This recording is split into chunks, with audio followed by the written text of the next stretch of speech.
મિત્રો જોવા અમારે મનુભાઈની વાડી જે આજે હું આવ્યો છું. આ જે વાડી છે ને મિત્રો, એ મીઠા કુવાના પડા તરીકે ઓળખાય છે.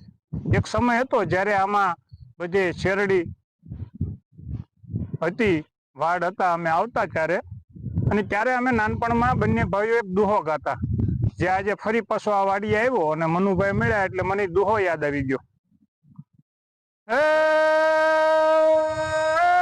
જોને નવાણ છે નવ કોચનું જ રે, નવાણ છે નવ કોચનું અને ફરતા જંગી ઝાડ. હે પણ એમાં રોપી શેરડી, અરે રે